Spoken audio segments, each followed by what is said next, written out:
লক্ষীধৰ ডাঙৰীয়া আঞ্চলিক সদস্য কৃষ্ণ দাস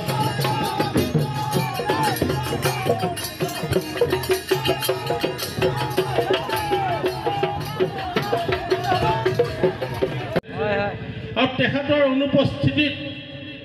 আমি কিন্তু সেই দিলীপ দাৰ নিচিনা মানুহ ডাক্তৰ ৰণোজ পেগুক পাইছোঁ খুব শ্ৰদ্ধা কৰে ভক্তি কৰে এই অঞ্চলৰ কাৰণে কাম কৰে আমি এই খালী ঠাই পূৰণ হোৱা যেন লাগিছে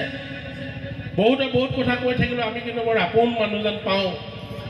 আৰু তেখেতে আমাৰ কাম কৰে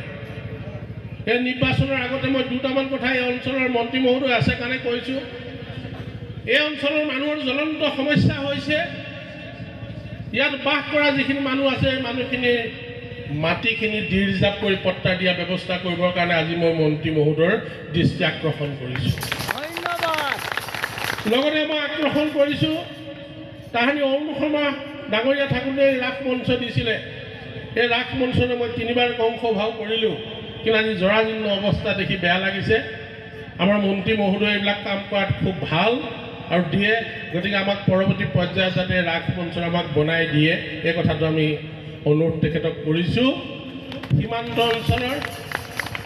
সীমা সুৰক্ষাকে আদি কৰি চব কাম আছে গতিকে মই বেছি দীঘলীয়া কথা নকওঁ ইয়াত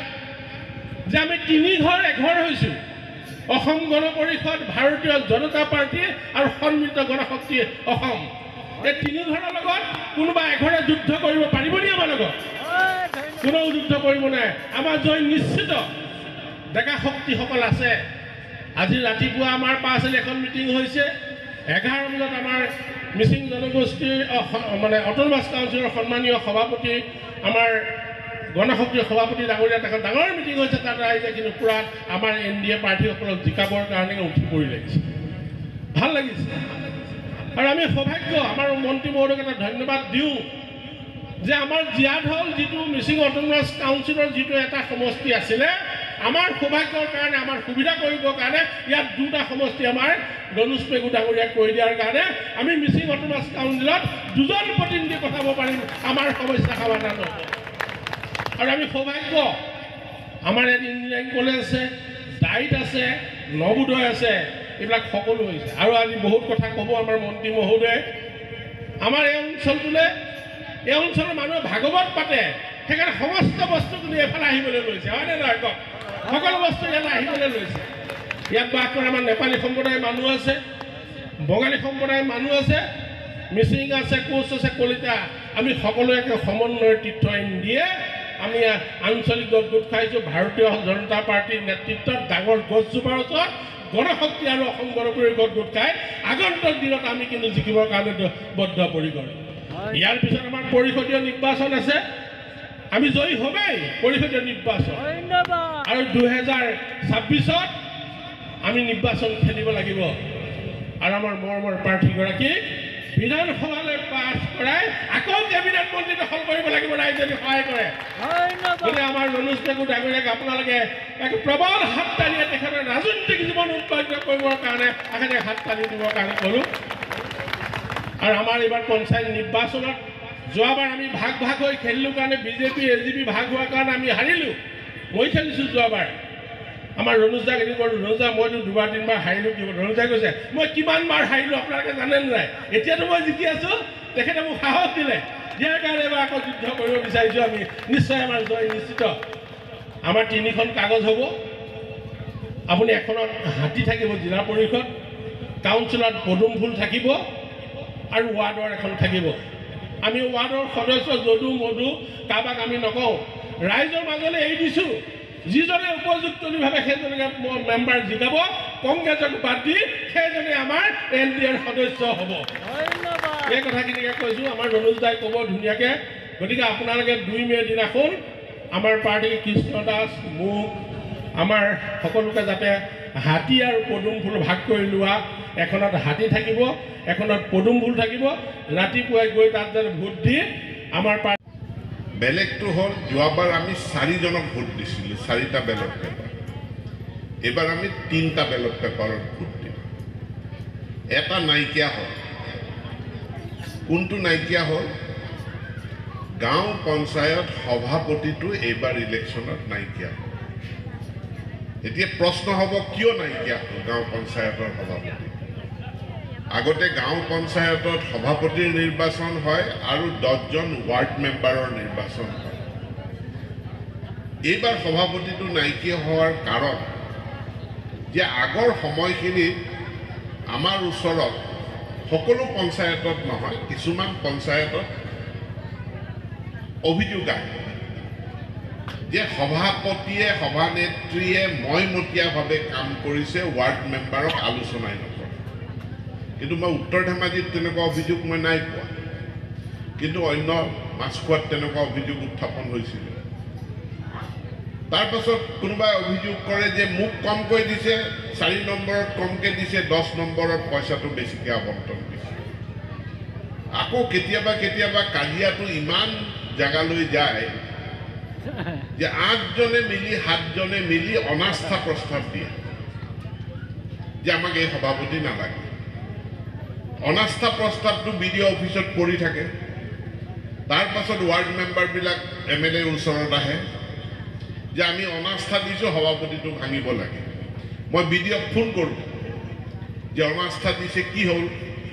কৈছে অনাস্থাটো দিছে সঁচা, কিন্তু আমাৰ আইনততো আপোনালোকে লিখা নাই যে ৱাৰ্ড মেম্বাৰে পঞ্চায়ত সভাপতিটো ভাঙিব পাৰে, এইটো আইনত লিখা নাই। পঞ্চায়তৰ সভাপতি ৰাইজে ভোট দি ডাইৰেক্ট সভাপতি বনাইছে, এতিয়া তাক ৱাৰ্ড মেম্বাৰে ভাঙিব নোৱাৰে। ৰাইজে বনাইছে, ৰাইজে ভাঙিব পাৰিব, কিন্তু ৰাইজে ভাঙাৰ উপায় হ'ল 5 বছৰৰ মূৰত ইলেকশ্যন হ'লেহে ৰাইজে ভাঙিব পাৰিব, ইলেকশ্যন নোহোৱাকেতো ভাঙিব নোৱাৰে। এতেকে চৰকাৰে সিদ্ধান্ত ল'লে যে এই ডাইৰেক্ট পঞ্চায়ত সভাপতি আমি কিয় বাছি আছোঁ? আৰু 10টা ৱাৰ্ড এটা পঞ্চায়তত থাকে, 10টা ৱাৰ্ডেই সমান। 10টা ৱাৰ্ডৰ প্ৰত্যেকটো ৱাৰ্ডত সম অধিকাৰ, সম মৰ্যাদা, সবকা সাথ সবকা বিকাশ, এই নীতিৰে সভাপতি বা সভানেত্ৰীয়ে পঞ্চায়তটো চলাব লাগে। সেইকাৰণে এইবাৰ সিদ্ধান্ত হ'ল যে পঞ্চায়ত সভাপতি ইলেকশ্যন নহয়, 10জন ৱাৰ্ড মেম্বাৰৰ ইলেকশ্যন হ'ব। 10জনে তেওঁলোকৰ মাজৰ পৰা একজনক সভাপতি হিচাপে বাছি তেওঁ সভাপতি পাতিব আৰু একজনক উপসভাপতি পাতিব। আৰু 10জন ৱাৰ্ড মেম্বাৰৰ আলাপ আলোচনাৰ মাজেৰে পঞ্চায়তটো চলিব লাগে। যদি কেতিয়াবা ৱাৰ্ড মেম্বাৰবিলাকে দেখে যে সভাপতিয়ে ঠিকমতে কাম কৰিব পৰা নাই, তেতিয়া 10জনে মিটিং কৰি তেওঁলোকৰ মাজত প্ৰস্তাৱ কৰি এতিয়া সভাপতিটো ভাঙিবও পাৰিব। আগতে ভাঙিব পৰা নাছিলে, এতিয়া ৱাৰ্ড মেম্বাৰে সভাপতি পাতিবও পাৰিব আৰু সভাপতি ভাঙিবও পাৰিব। ভাঙিব লাগে বুলি আমি নকওঁ, কিন্তু আমি কম যে 10জন ৱাৰ্ড মেম্বাৰে মিলি পঞ্চায়তটোক আগুৱাই লৈ যাব লাগে। সেইকাৰণে পঞ্চায়ত আইনটোৰ শুধৰণি হৈ সংশোধনী হৈ এইবাৰ নিয়ম কৰা হ'ল যে পঞ্চায়ত সভাপতিৰ ইলেকশ্যন নহয়, ৱাৰ্ড মেম্বাৰৰ ইলেকশ্যন হ'ব আৰু ৱাৰ্ড মেম্বাৰে তেওঁলোকৰ মাজৰ পৰা একজনক সভাপতি হিচাপে নিৰ্বাচন কৰি পেলাই পঞ্চায়তটো চলাব। পাৰ্টীয়ে টিকেট নাইকিয়া, এতিয়া ৱাৰ্ড মেম্বাৰ আমি কিয় পাৰ্টীয়ে টিকেট দিয়া নাই? ভাৰতবৰ্ষৰ স্বাধীনতা আন্দোলনৰ সময়ত মহাত্মা গান্ধীয়ে গোটেই ভাৰতবৰ্ষ ট্ৰেভেল কৰি ভ্ৰমণ কৰি তেওঁক ৰাইজক আহ্বান জনাইছিল যে সবেই স্বাধীনতাৰ যুঁজত আহিব লাগে, স্বাধীনতা সংগ্ৰামত অংশগ্ৰহণ কৰিব লাগে। ৰাইজে প্ৰশ্ন কৰিছিল যে স্বাধীনতা পালে কি হ'ব? ব্ৰিটিছ যদি গুচি যায়, আমাৰ দেশ যদি স্বাধীন হয়, তেতিয়া কি হ'ব? মহাত্মা গান্ধীয়ে কৈছিল দিল্লীত আমাৰ নিজৰ চৰকাৰ। ৰাইজে আকৌ সুধিছিল যে দিল্লীত চৰকাৰ হ'ব আমাৰ, কিন্তু গাঁৱত কি হ'ব? আমাৰ গাঁৱত কি হ'ব? তেতিয়া মহাত্মা গান্ধীয়ে প্ৰতিশ্ৰুতি দিছিল ভাৰতবৰ্ষ স্বাধীন হ'লে গ্ৰাম স্বৰাজ হ'ব, গ্ৰাম পঞ্চায়ত হ'ব আৰু গ্ৰাম পঞ্চায়তে গাঁৱৰ উন্নয়নৰ কাম কৰি যাব। কিন্তু কংগ্ৰেছ চৰকাৰে 47ত দেশ স্বাধীন হ'ল, 92লৈকে 1992 চনলৈকে পঞ্চায়ত আইনটোৱেই পাৰ্লিয়ামেণ্টত পাছ নকৰিল। আজি পঞ্চায়ত ব্যৱস্থা হ'ল এতিয়া নৰেন্দ্ৰ মোদীয়ে কৈছে আমি সবকা সাথ সবকা বিকাশ আৰু আমি গ্ৰাম স্বৰাজটো ৰাইজক দিব লাগে গণতন্ত্ৰত ৰজা কোন গণতন্ত্ৰত ৰাইজে ৰজা গ্ৰাম লাগিব আৰু এই পূৰ্ণ স্বাধীনতা দিয়াৰ কাৰণে আজি ভাৰতীয় জনতা পাৰ্টিয়ে আইন কৰি পেলাই অসমত নিয়ম কৰিছে যে গাঁও পঞ্চায়ত যি ৱাৰ্ড মেম্বাৰ তাত কোনো দলীয় টিকট নাথাকে তাৰ মানে আমি দলেও হস্তক্ষেপ নকৰোঁ ৰাইজ ৰজা ৰাইজে এজন উপযুক্ত প্ৰতিনিধি বাছিব যি প্ৰতিনিধিয়ে সভাপতি বাছিব অৰ্থাৎ গাঁও পঞ্চায়তত আমি সম্পূৰ্ণৰূপে ৰাইজক সমজাইছোঁ আঞ্চলিক পঞ্চায়তত আমি টিকট দিছোঁ জিলা পঞ্চায়তত আমি টিকট দিছোঁ আমাৰ প্ৰাৰ্থী দিছোঁ আঞ্চলিক আৰু পঞ্চায়তৰ জিলা পৰিষদৰ দায়িত্ব আমি দল হিচাপে আমি লৈছোঁ কিন্তু গাঁও পঞ্চায়তৰ দায়িত্ব আমি ৰাইজক দিছোঁ তাৰ এইবাৰৰ ইলেকশ্যন আৰু শক্তিশালী কৰিব বিচাৰিছোঁ কেনেকুৱা শক্তিশালী কিয় শক্তিশালী প্ৰধানমন্ত্ৰী নৰেন্দ্ৰ মোদীয়ে সবকা সাথ সবকা বিকাশ নীতি ল'লে যেতিয়া তেওঁ দ্বিতীয়বাৰ ক্ষমতাত আহিল তেতিয়া তেওঁ ক'লে সবকা সাথ সবকা বিকাশ আৰু সবকা বিশ্বাস সকলোৰে উন্নয়ন সকলোৰে বিকাশ আৰু সকলোৰে বিশ্বাস আজি ভাৰতীয় জনতা পাৰ্টীৰ নেতৃত্বাধীন চৰকাৰখনে পাইছে তৃতীয়বাৰ তেওঁ যেতিয়া চৰকাৰ জিকিলে চৰকাৰ বনালে এইবাৰ কৈছে সবকা সাথ সবকা বিকাশ সবকা বিশ্বাস আৰু সবকা প্ৰয়াস সকলোৱে প্ৰয়াস চলাব প্ৰচেষ্টা চলাব কিহৰ প্ৰয়াস যে 2047 চন আহি আছে 1947 চনত দেশ স্বাধীন হৈছিলে 2047 চনত ভাৰতবৰ্ষৰ স্বাধীনতাৰ আমাৰ 100 বছৰ সম্পূৰ্ণ হ'ব আৰু মই মনে মনে ভাবি আছো প্ৰাৰ্থনা কৰি থাকোঁ যে মোক তেতিয়ালৈ জীয়াই ৰাখিবা মই লাখুটি লৈ হ'লেও 2047 চনত তিৰংগ পতাকা উত্তোলনটো মই চাই যাম চাই পেলাই আপোনালোকতো সব জীয়াই থাকিব কিন্তু 2047 চনত কি হ'ব ভাৰতবৰ্ষ যেতিয়া দেশ স্বাধীন হৈছিল তাৰ পাছত হৈছিল আমাৰ গাঁওবিলাকৰ হালত কি আছিল আমাৰ গাঁওবিলাকত খালি যেতিয়াই মিটিং হয় আমাৰ নাই অমুক নাই তমুক নাই নাইবিলাক আলোচনা কি নাই ৰাস্তা নাই খোৱা পানী নাই পুখুৰীৰ পানী নদীৰ পানী খাব লাগে ইলেক্ট্ৰিচিটি নাই পঢ়িবৰ কাৰণে স্কুল নাই এই নৰেন্দ্ৰ মোদী একজন প্ৰধানমন্ত্ৰী যি প্ৰধানমন্ত্ৰী হৈ পেলাই ক'লে এই নাইবিলাক নাইকিয়া কৰক নাইবিলাক নাইকিয়া কৰক আৰু তেওঁ ক'লে যে 100% যি কাম কৰিম 100% এনেকুৱা কাম মই নকৰোঁ किसी का होगा किसी का नहीं होगा वो काम हम नहीं करेंगे सबका होना प्रधानमंत्री ग्राम सड़क योजना कैसे प्रत्येकटो गाँवत रास्ता हो लगे प्रधानमंत्री दीनदयाल उपाध्याय ग्राम्य वैद्युतिकरण कैसे प्रत्येकटो गाँवत मोर इलेक्ट्रिसिटी गई पाब लगे प्रत्येकटो घरत गैसर लाइन गई पाब लगे प्रत्येकटो घरत हर घर में नल प्रत्येकटो घरत पाइप जोगे खोआ पानी गई पाब लगे और आज कैसे मोर देशत एकटाओ केঁচা घर থাকিব নোৱাৰে जिमान केঁচা घर আছে पका হবই লাগিব আৰু এইবাৰ प्रधानमंत्री হৈ আৰু 2 কোটি प्रधानमंत्री आवास योजनार घर घोषणा কৰিছে এতিয়া আমাৰ पका रास्ता হৈ গৈছে কিন্তু গাঁৱৰ ভিতৰৰ ৰাস্তা এতিয়াও পকা হ'বলৈ বাকি আছে সিদিনাখন আমাৰ মন্ত্ৰী সভাত আলোচনা হৈছে যে গাঁৱলৈকে পকা ৰাস্তা গাঁৱৰ মাজেদি গাঁৱৰ ওচৰেদি পকা ৰাস্তা গৈছে কিন্তু গাঁৱৰ ভিতৰৰ ৰাস্তা পকা হোৱা নাই পিডব্লিউডি কলে কয় এইটো আমাৰ কাম নহয় এইটো পঞ্চায়তে কৰিব তো আমি পঞ্চায়তক ধৰিছোঁ যে পঞ্চায়ত মন্ত্ৰীক আমি ধৰিছোঁ যে গাঁৱৰ ৰাস্তা পকা কৰাৰ উপায় কি সি কৈছে মোৰ বাজেট নাই কি বাজেট কৈছে MGNREGAত এটা বাজেট আছে লেবাৰ বাজেট এটা মেটেৰিয়েল বাজেট এতিয়া লেবাৰ বাজেট যিমান কাম কৰে লেবাৰ বাজেট আমাৰ আছে কিন্তু আমাৰ মেটেৰিয়েল বাজেট নাই কাৰণ মেটেৰিয়েল বাজেটটো 40% মেটেৰিয়েল কিনিবৰ কাৰণে আমাৰ পইচা নাই সেইকাৰণে আমি গাঁৱত পকা ৰাস্তা সৰু সৰু যিবিলাক ৰাস্তা এইবিলাক আমি বনাব পৰা নাই 50 মিটাৰ 100 মিটাৰ ৰাস্তা বোকা হৈ থাকে আমি পকা কৰিব পৰা নাই মাননীয় মুখ্যমন্ত্ৰী সেইদিনা আদেশ কৰিলে যে এইবাৰ আমি যেতিয়া পঞ্চায়ত কৰিম পঞ্চায়তক আমি অকলে এৰি নিদিওঁ পঞ্চায়ত আৰু PWD একেলগে কাম কৰিম পঞ্চায়তৰ মেটেৰিয়েল বাজেট নাই PWDয়ে পেভাৰ্ছ ব্লক ৰাস্তা বনোৱাৰ ইটা শিল বালি PWDয়ে কিনি দিব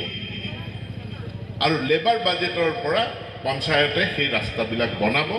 আৰু এই নীতি হোৱাৰ পাছত এই 2025 চনৰ পৰা পঞ্চায়ত গঠন হোৱাৰ পাছত এই কাম আৰম্ভ কৰিম আমাৰ গাঁৱৰ প্ৰত্যেকটো ৰাস্তা আমি পকা কৰিবলৈ এবাৰ সক্ষম হ'ম কাৰণ আমাৰ হাতত লেবাৰ বাজেট অজস্ৰ আছে দ্বিতীয় প্ৰধানমন্ত্ৰী আৱাস যোজনা উত্তৰ ধেমাজি গাঁও পঞ্চায়ত যথেষ্ট সংখ্যক PMAY ঘৰ পাইছে লক্ষীপথাৰত পাইছে মই জানো ৰাস্তাইদি গ'লেই PMAY ঘৰ দেখা পোৱা যায় কিন্তু এতিয়াও ঘৰ পাবলৈ বহুত মানুহ বাকী আছে ঘৰ পাবলৈ কি কৰিব লাগে প্ৰথম জিঅ'টেক কৰিব লাগে আৰু জিঅ'টেকত সমস্যা কি যে এই পঞ্চায়ত অফিচতে কিছুমান কৰ্মচাৰী আছে কাৰোবাৰ ঘৰ জিঅ'টেক কৰে কাৰোবাৰ ঘৰ জিঅ'টেক নকৰে আৰু আমাৰ ওচৰত ৰাইজে আহি অভিযোগ কৰে ছাৰ পইচা দিব পৰা নাই সেইকাৰণে জিঅ'টেক কৰা নাই মোৰ কেঁচা ঘৰ জিঅ'টেক কৰা নাই কিন্তু তাৰ পকা ঘৰ আছে তাত জিঅ'টেক কৰি গৈছে জিঅ'টেকতে আমি সুধিছোঁ জিঅ'টেকটো এনেকুৱা কি বস্তু এইটোতো হাতুৰি বটালি কিবা JCB লগাই পেলাই কৰা কাম নহয় এইটো এটা ফটো উঠাব আৰু এই ফটো উঠোৱা কামটো GRS GPC বিলাকে পঞ্চায়তৰ JE বিলাকে তেওঁলোকে কাৰোবাৰ কৰে কাৰোবাৰ নকৰে আৰু তেওঁলোকে নকৰিলে বোলে বেলেগে জিঅ'টেক কৰিব নোৱাৰে আমি আইনটো শুধৰাই দিওঁ যে এতিয়াৰ পৰা পঞ্চায়তৰ GPC GRS অকল সিহঁতেই জিঅ'টেক কৰিব নোৱাৰে জীৱিকা সখীও জিঅ'টেক কৰিব পাৰিব পশু সখীও জিঅ'টেক কৰিব পাৰিব এতিয়া যদি জীৱিকা সখীও গণ্ডগোল কৰে তেতিয়া কি কৰিম পশু সখীয়ে যদি গণ্ডগোল কৰে তেতিয়া কি কৰিম তাৰ কাৰণে নিয়ম কৰা হৈছে এই মোবাইল ফোনত যেনেকা হোৱাটছএপ ফেচবুক আছে ইয়াতে আৱাজ প্লাছো আছে এজন মানুহে যদি কোনেও কৰি নিদিয়ে নিজে নিজৰ ঘৰৰ জিঅ'টেক কৰি ল'ব পাৰিব সেই আদেশো ভাৰত চৰকাৰে দি দিছে নিজে কৰি জিঅ'টেক মানে ফটো উঠাব লাগে ফটো উঠোৱা মানে কোন স্থানত ঘৰটো আৰু জিঅ'টেক কৰিলেই ঘৰ পাব তেনেকুৱা কোনো কথা নাই বহুত মানুহে বদমাছিও কৰে ঘৰটো পকা কিন্তু গোহালিটো কেঁচা গোহালি ঘৰটো দেখাই পেলাই জিঅ'টেক কৰে যে মোৰ পকা ঘৰ কেঁচা ঘৰ বুলি এইটোতো নহ'ব গতিকে জিঅ'টেক কৰাৰ পাছত এবাৰ ইনস্পেকশ্যন হ'বই জিঅ'টেক কৰা মানে কি আবেদন গতিকে সকলোৱে আবেদন কৰিব পাৰিব আৰু মোদী ডাঙৰীয়াই এটা আদেশ কৰিছে যে মোৰ ভাৰতবৰ্ষত কেঁচা ঘৰ থাকিব নোৱাৰে গতিকে কেঁচা আমি পৰ্যায়ক্ৰমে এইখিনি বনাম এতেকে PMAY ঘৰ যিসকলে পোৱা নাই পোৱাৰ যোগ্যতা আছে আপোনালোক সকলোৱে PMAY ঘৰ পাব সেইটো নিশ্চিত